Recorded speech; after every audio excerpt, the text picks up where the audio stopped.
3 years ago, my own family sabotaged the biggest opportunity of my life because they thought I'd lose myself in the big city. They were so convinced I'd fail that they made sure I would. What they didn't expect was for me to succeed anyway and return as their new boss. My name is Easton, and I grew up believing that family meant everything.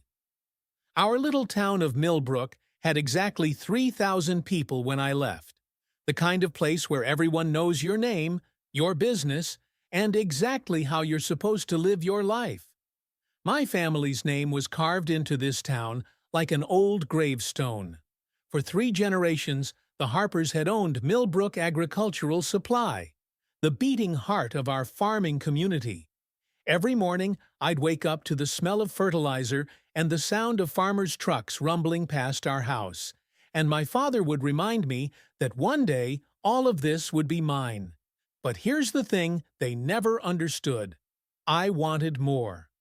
While my older brother Jake was content to spend his Saturday nights drinking Bud Light at Jimmy's bar, complaining about how the world was changing too fast, I was in my room teaching myself to code.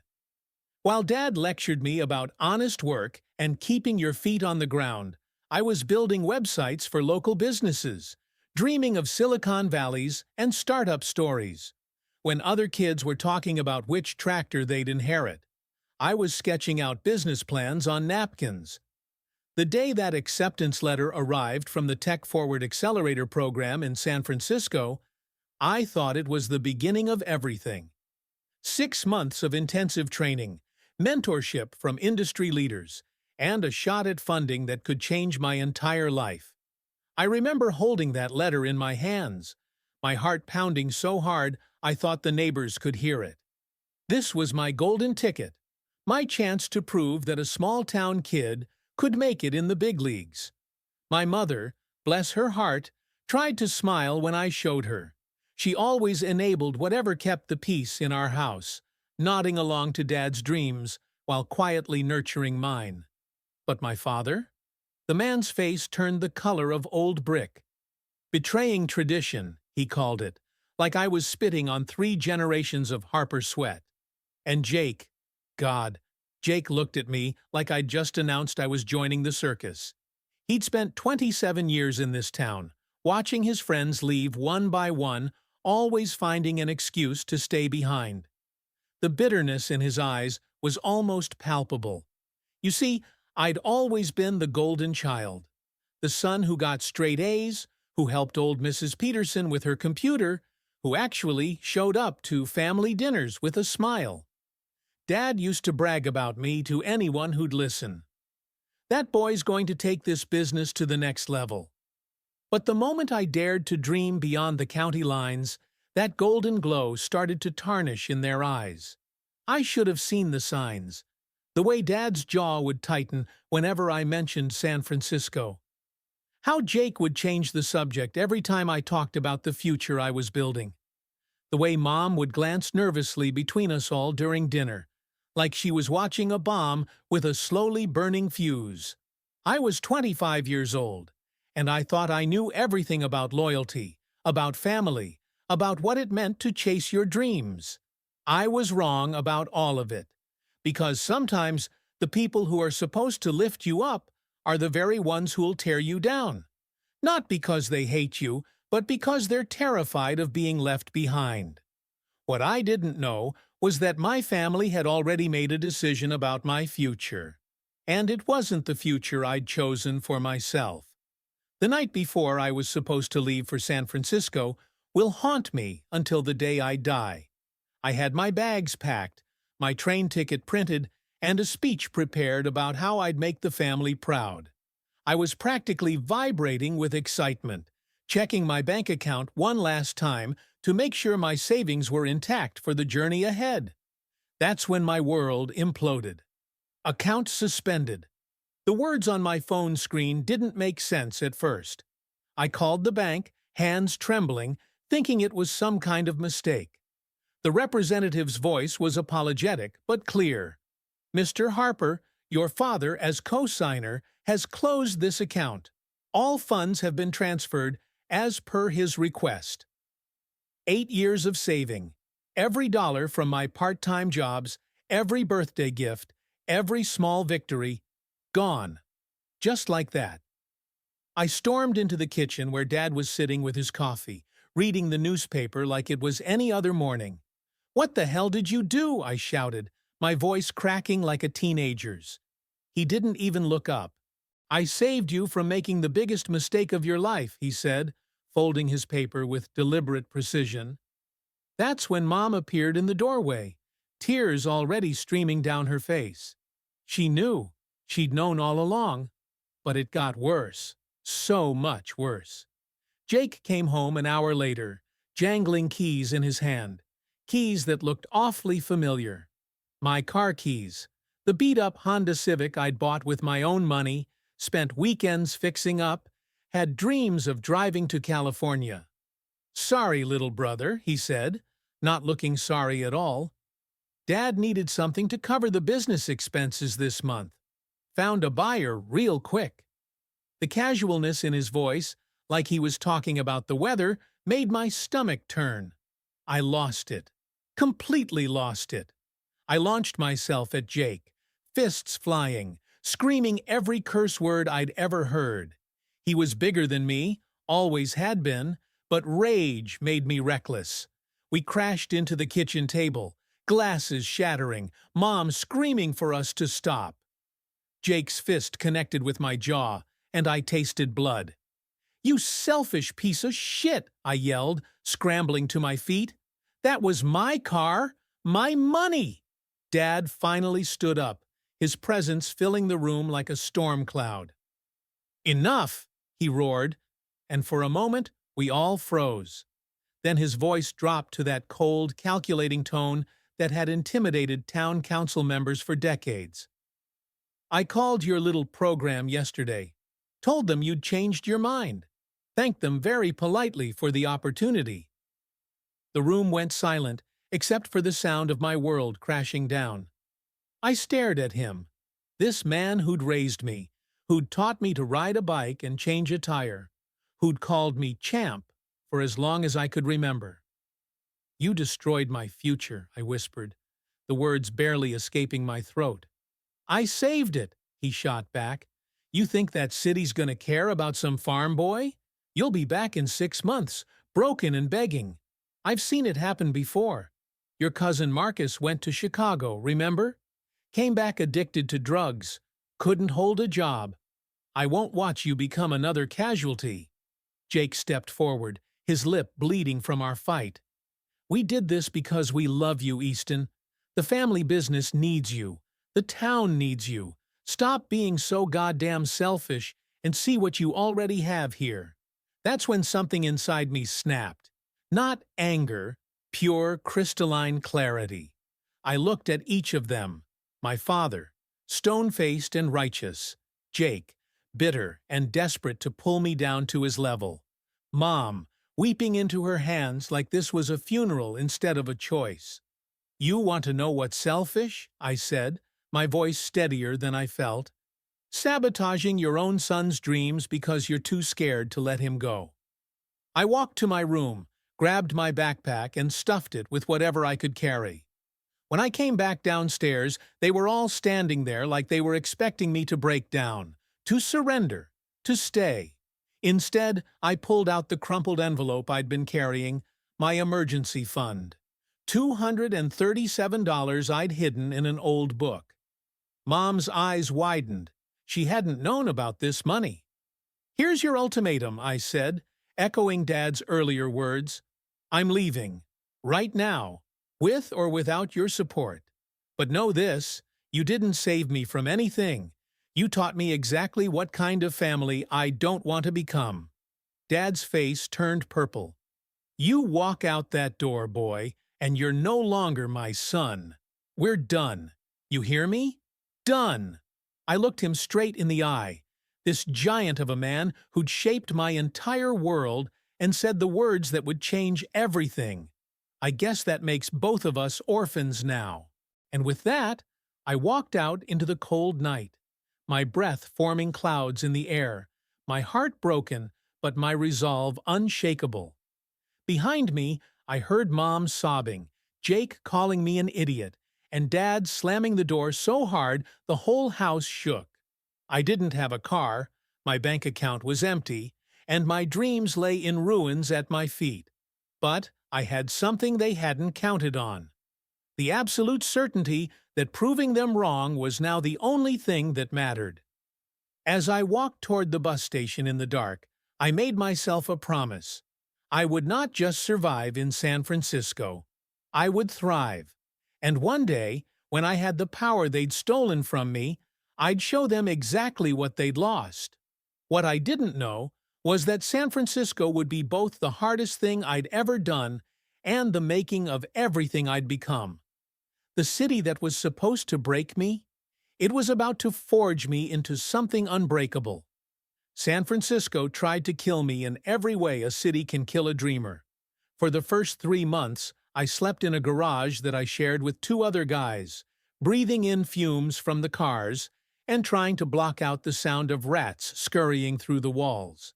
I worked 3 jobs: dishwasher at a restaurant during the day, security guard at a tech company at night, and weekend shifts at a farmer's market where the irony wasn't lost on me.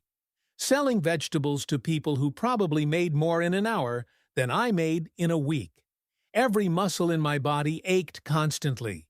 Every dollar was counted twice, 3 times. Ramen became a luxury.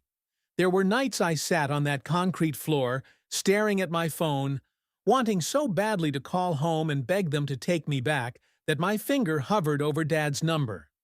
But then I'd remember Jake's smug face, Dad's ruthless ultimatum, and I'd delete the number from my recent calls. The worst part? They were right about one thing. The city didn't care about some farm boy.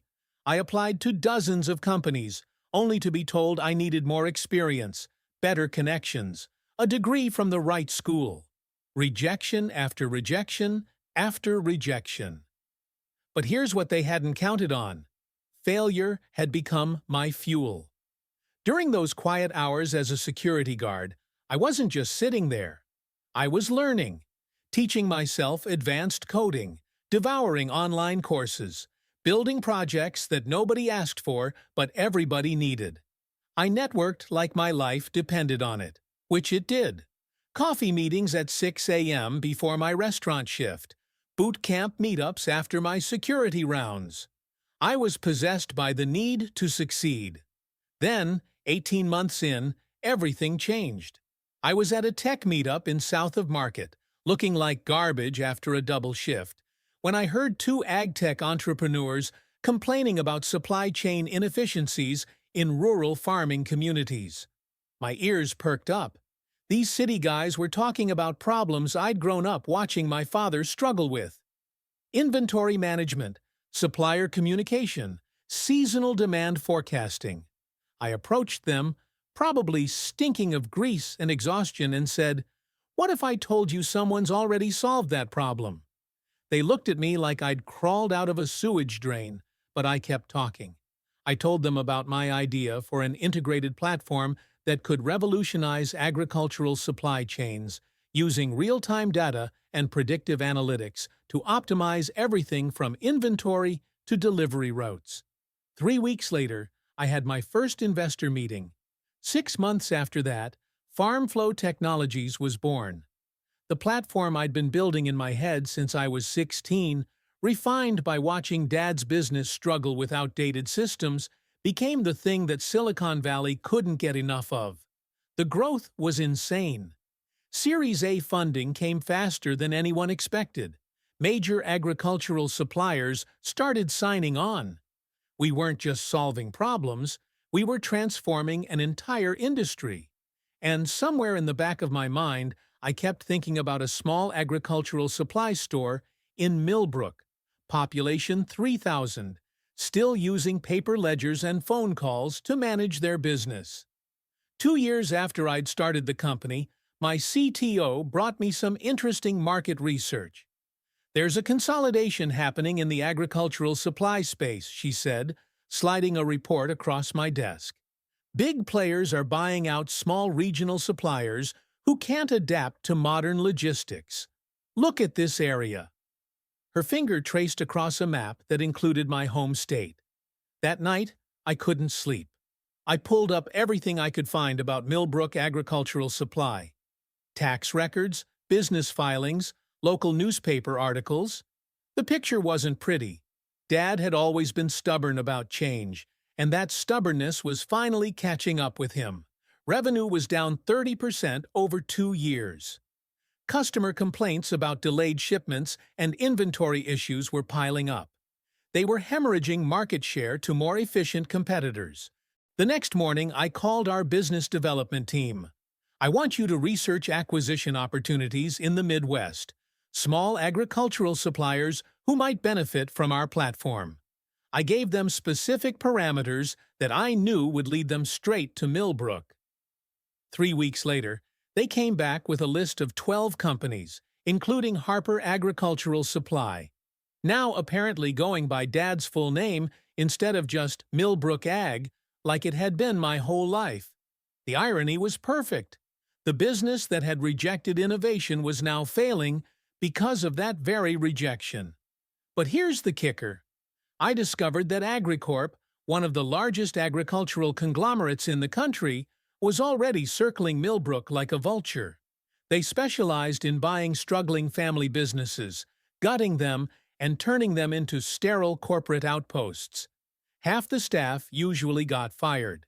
The other half got relocated to regional centers hours away. It was exactly the kind of soulless corporate takeover that Dad had always feared. That's when the plan crystallized. I wouldn't just acquire the family business, I'd save it from something far worse. I'd return to Millbrook not as the prodigal son begging for forgiveness, but as a CEO with the power to reshape everything. I'd prove that innovation didn't mean losing your soul. And maybe, just maybe, I'd show my family that the boy they'd tried to keep caged had grown into a man who could save them all. The boy who'd left with $237 and a backpack was coming home. But he was coming home as the founder and CEO of a company worth $50 million, with the power to either save the family business or let it die. The question wasn't whether I could afford to buy them out. It was whether they could afford to refuse. For the first time in 3 years, I allowed myself to imagine walking back into that old store, seeing Dad's face when he realized who I'd become. Would it be pride, fear, regret? All I knew was that the golden child they'd tarnished was about to shine brighter than they'd ever imagined possible. The only question left was, would I save them, or would I let them save themselves? The Tesla made exactly zero noise as I pulled into Millbrook's Main Street, but somehow it announced my arrival louder than any engine ever could. 3 years had passed, and the town looked exactly the same. Same faded storefronts, same pickup trucks parked at 45-degree angles, same old-timers sitting outside the hardware store watching life pass by in slow motion. Except, now I was the life passing by, and I was moving at light speed. I parked directly in front of Millbrook Agricultural Supply, the store that had defined my childhood, shaped my dreams, and ultimately broken my heart. The building looked tired, paint peeling on the left side, a broken window patched with cardboard and duct tape. The sign that used to read Millbrook Ag, serving families for 3 generations, had been changed to Harper Agricultural Supply, in Dad's stubborn attempt to personalize what was clearly a failing business. Through the window, I could see Jake behind the counter. His hairline receded further than I remembered, wearing the same style of flannel shirt he'd worn in high school. He was arguing with a customer about a late shipment, his hands gesturing frantically in a way that told me this conversation happened a lot these days. I stepped out of the car, adjusting my Tom Ford suit, the kind of suit that cost more than Jake's monthly salary, and walked through that familiar door. The bell still made the same tired ding, the floors still creaked in the same spots, but everything felt smaller somehow. Smaller and sadder. Jake looked up, and for a moment, His brain couldn't process what he was seeing. I watched recognition dawn slowly across his face, followed immediately by confusion. Then something that looked almost like fear. "Holy shit," he whispered, the customer he'd been arguing with forgotten entirely. "Hello, Jake." My voice was calm, professional, the voice I used in board meetings with Fortune 500 executives. "Is Dad around? Easton? Jesus Christ, how did you—" He was stammering, looking me up and down like I was a ghost. The customer, sensing drama, quickly paid for his order and left. I asked if Dad was around, I repeated, my tone unchanged. Jake called toward the back office. "Dad, you need to come out here, now." Heavy footsteps, the same ones that had echoed through our house during my childhood. Dad emerged from the back room, wiping his hands on a grease-stained rag, looking older and more tired than I'd ever seen him. His hair had gone completely gray, and there were lines around his eyes that hadn't been there when I left. He stopped dead when he saw me. For a full 10 seconds, neither of us moved. The silence in that store was deafening. "So," he finally said, his voice gravelly with emotion, "the prodigal son returns." "Actually," I said, reaching into my jacket pocket and pulling out a pristine business card, "the CEO returns." He took the card, reading it slowly. I watched his face change as the words sank in. "FarmFlow Technologies, Chief Executive Officer." He looked up at me, then back at the card. "This some kind of joke?"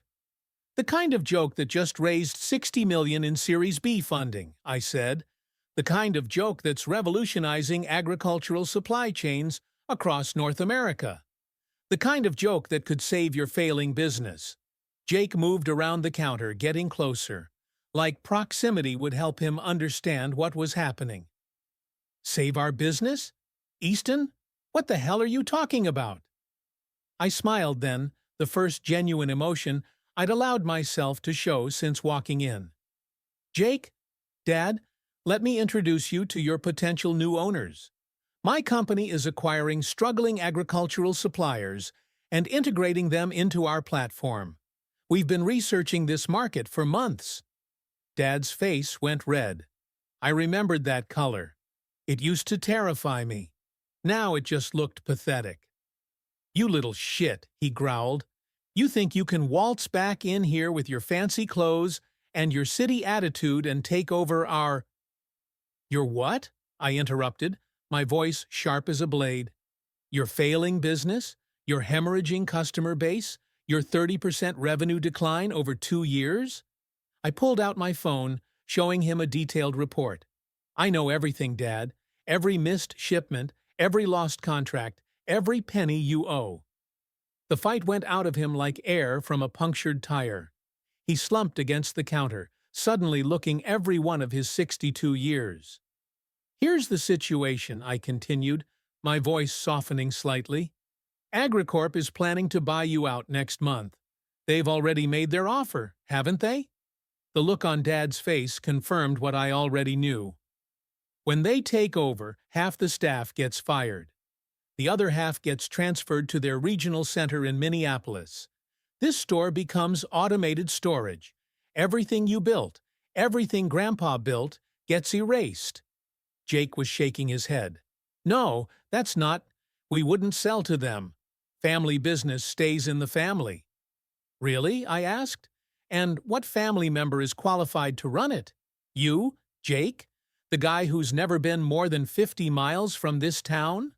The guy whose biggest innovation was switching from paper invoices to Microsoft Excel?" He lunged at me then, just like he had 3 years ago. But this time I was ready.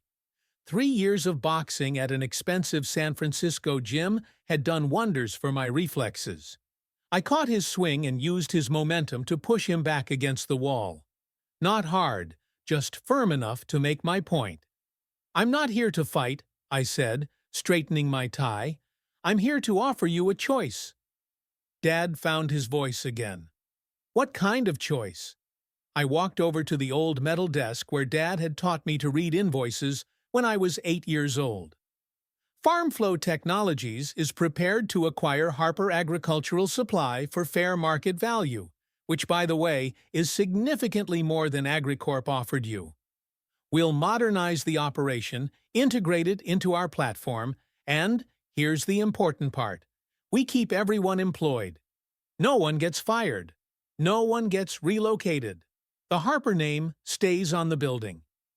The silence stretched out like a rubber band about to snap. "And what do you get out of it?" Dad asked quietly. I looked at him. This man who'd shaped my entire childhood, who'd broken my heart but taught me everything about resilience in the process. I get to prove that innovation doesn't mean abandoning your roots. I get to show you that the future you were so afraid of is the only thing that can save the past you're so desperate to preserve. Mom appeared in the doorway then. I hadn't even heard her come in. She looked at me like she was seeing a miracle, tears already streaming down her face. "Easton," she whispered. "Hello, Mom." She rushed to me, wrapping me in a hug that smelled like home-baked bread and lavender soap. For a moment, I was 8 years old again, coming inside from playing in the dirt. For a moment, I let myself remember what it felt like to be safe. When she pulled back, she held my face in her hands. "You look good," she said. "Successful. Happy." "I am," I said. "I'm all of those things." Dad cleared his throat. "And if we refuse your offer?" I turned back to him, my expression neutral. "Then you deal with AgriCorp. And in 6 months, when this place is nothing but a corporate storage facility, and Jake is working at the Walmart in the next county, you'll remember this conversation." Jake had slumped down against the wall, head in his hands. "Jesus, Easton, how did it come to this?" "You want to know how it came to this?" My voice rose for the first time since I'd arrived. "It came to this because instead of supporting me, you sabotaged me. Because instead of trusting me, you tried to imprison me. Because you were so terrified of change that you chose to destroy your own son's future rather than adapt." The truth hung in the air like smoke from a fire. "But here's the thing," I continued, my voice softening again. "I'm not here for revenge. If I wanted revenge, I'd buy the building and turn it into a Starbucks. I'm here because despite everything you did to me, you're still my family. And I learned something in the city that you never taught me here. Sometimes the best way to honor where you came from is to drag it kicking and screaming into where it needs to go." Dad looked at the business card in his hands again. Then at Jake, then at Mom, then finally at me. "You really built all this? After what happened?" "I built it because of what happened," I said. "Every late night, every failure, every person who told me I'd never make it. I thought about walking out of this house with nothing but $200 and the absolute certainty that I'd prove you wrong, and I did." "So what now?" Jake asked, finally looking up. I straightened my jacket and picked up my keys. "Now you have a decision to make. Take the offer, keep the family business alive and growing, and maybe, just maybe, we can figure out how to be a family again. Or stick to your principles and watch everything Grandpa built get dismantled by corporate vultures." I started walking toward the door, then stopped and turned back. "Oh, and Dad? That accelerator program you sabotaged? The one you said would make me forget where I came from? It taught me something you never could. That you don't have to choose between honoring your past and building your future. You just have to be brave enough to do both." As I reached the door, Dad's voice stopped me. "Easton," I turned one last time. "I never called you a failure." "No," I said. "You just made sure I'd become one. The difference is, I didn't let you succeed." I drove away in my silent Tesla, watching the store shrink in my rearview mirror. My phone buzzed with a text an hour later. "We'd like to discuss your offer." Dad. 6 months later, Harper Agricultural Supply was the most successful farm flow integration in the company's history. The store had been completely modernized, efficiency was up 60%, and customer satisfaction had never been higher. Jake had taken to the new systems like a fish to water, discovering he had a real talent for inventory optimization. Mom worked part-time in the office, keeping the personal touch that had always made the business special. And Dad? Dad learned that the son he'd tried to keep caged was the only one who could set them all free.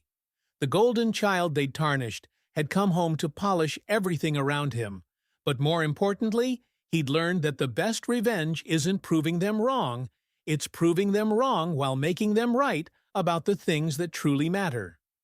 Family really does mean everything, but sometimes you have to lose everything to find out what family actually means.